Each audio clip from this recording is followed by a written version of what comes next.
নমস্কার বন্ধুরা, welcome back to my channel. আজকে আমি তোমাদের সামনে একটা রান্নার রেসিপি নিয়ে চলে আসলাম।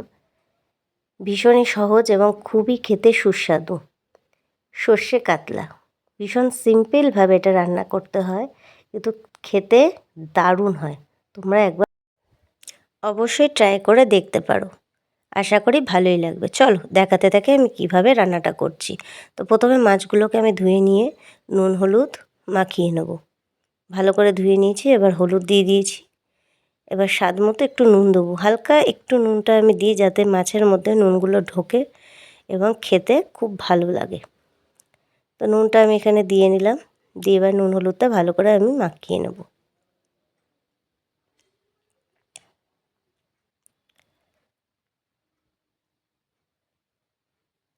সব কটাকে মাখানো হয়ে গেছে, এবার আমি এটা রেখে দেবো। এবার লাগছে কাঁচা লঙ্কা, টমেটো, এটাকে আমি ছোট ছোট করে কেটে নিয়েছি। আর লাগছে সর্ষে পাউডার। তো সর্ষে পাউডারের মধ্যে আমি একটু নুন দিয়ে নিলাম।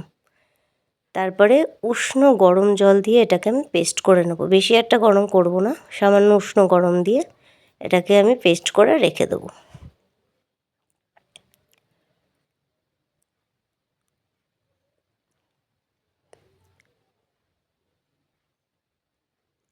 পেস্ট করা হয়ে গেছে।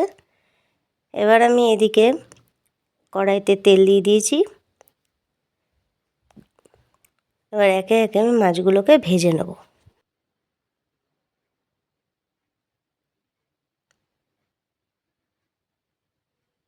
মাছগুলোকে আস্তে আস্তে ভেজে নিচ্ছি লো ফ্লেমে রেখে। এবার এদিকে আমি টমেটো আর কাঁচা লঙ্কাটা মিক্সার জারে পেস্ট করে নেব। এর মধ্যে হলুদ গুঁড়ো দিয়ে দিলাম, স্বাদ মতো নুন,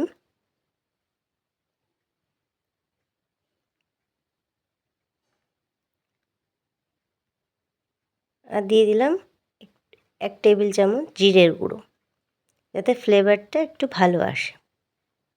আর দিয়ে দিলাম 1 চা চামচ লঙ্কার গুঁড়ো, আর নামমাত্র একটু মিষ্টি, এতে দিলে একটু টেস্টটা ভালো হয়। তো আমার এদিকে পেস্ট করা কমপ্লিট। আমি সবগুলো একসাথে পেস্ট করে নিয়েছি।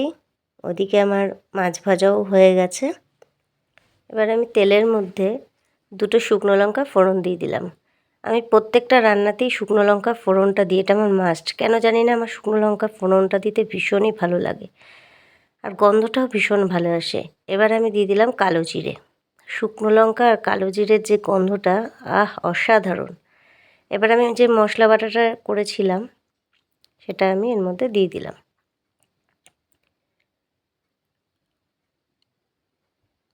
দিয়ে এটা আমি একটু নেড়ে চেড়ে নেব। যতক্ষণ না তেল ছাড়বে ততক্ষণ আমি এটা একটু কষিয়ে নেব। দেখো অনেকটাই তেল ছেড়ে গেছে, তার মানে এটা আমার কষানো মোটামুটি রেডি।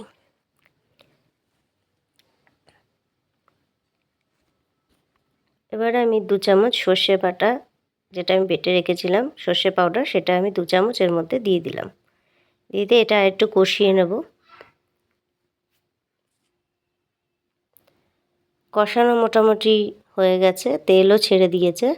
এটা একটু বেশিভাবে নাড়তে হবে যাতে তলায় না লেগে যায়, যেহেতু সর্ষে আমরা দিয়েছি তলায় লেগে যেতেই পারে, ওই জন্য একটু এটাকে ভালোভাবে নেড়ে নিতে হবে। এবার সামান্য পরিমাণ আমি একটু জল দিয়ে দেবো যাতে তলায় না লাগে।